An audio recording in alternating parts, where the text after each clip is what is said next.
नमस्कार मित्रों, the historical heritage YouTube channel में फिर एक बार आपका स्वागत है, अभिनंदन है।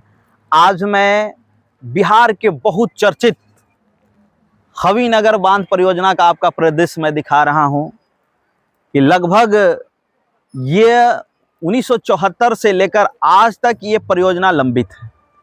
यह बिहार के लिए नहीं, मगध के लगभग हजारों के संख्या में गांव इससे काफ़ी प्रभावित हैं। मित्रों, मैं बता दूं कि यह परियोजना बिहार के लगभग 54 वर्षों से लंबित है। 1974 में कुर्था के तत्कालिक विधायक जगदेव बाबू ने एक सपना देखा था, एक सपना रखा था मजदूरों के बीच कि हवीनगर में बांध बनवाएंगे, मछली भात खिलाएंगे। तो मगध के इलाकों से मजदूर को लाकर उस समय मात्र 15 रुपये की मजदूरी के रेट पर मजदूरों को लाकर यहाँ पे एक भव्य, जो आप देख सकते हैं कि यह पूरे भारत का पुनपुन नदी बहुत बड़ा बैराज है। भारत में इतना बड़ा बैराज आपको पुनपुन नदी में कहीं नहीं मिलेगा। और एक आपको मैं बता दूं, ये जो नदी पुनपुन देख रहे हैं, इस नदी में सालों पानी आपका विराजमान रहता है। कुर्था के तत्कालिक विधायक श्री जगदेव प्रसाद जी ने सपना देखा था कि ये जो पानी आपका निकल रहा है, सीधे पुनपुन नदी आपका पटना के गंगा में जाकर परसा के पास जाकर समाहित हो जाता है और ये सालों पानी आपका इस नदी में रहता है।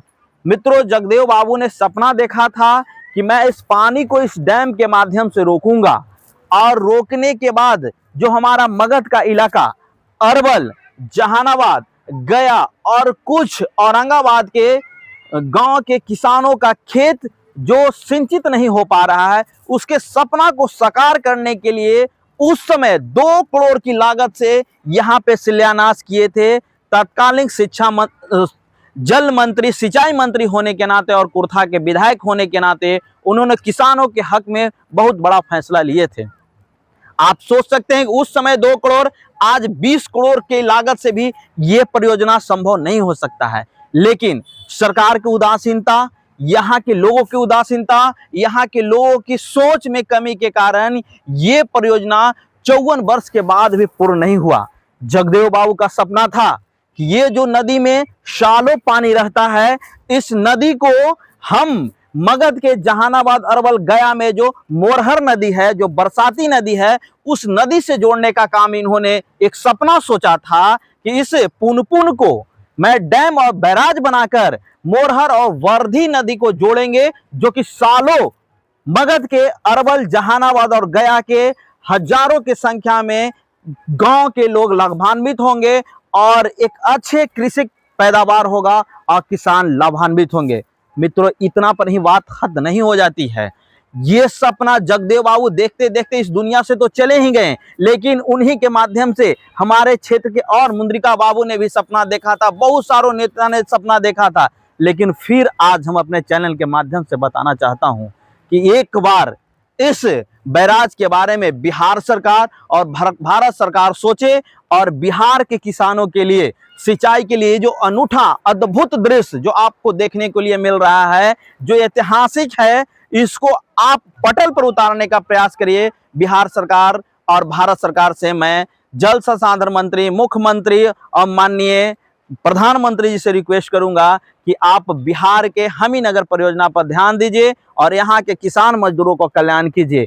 आप देख सकते हैं कि ये नज़ारा उस समय आज के 1974 में कितना भव्य और आकर्षित है।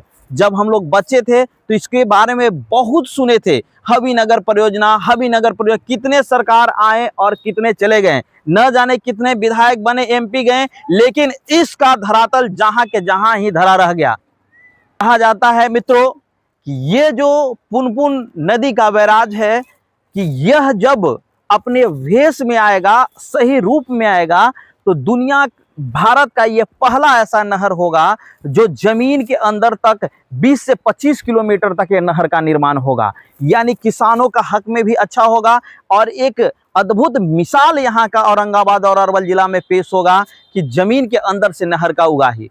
मित्रों, यहाँ के किसानों में एक उदासीनता देखने को मिला। मैं अभी यहाँ के लोगों के किसानों से मैं मिल रहा था, इस डैम के प्रति उतना उत्साहित नहीं है।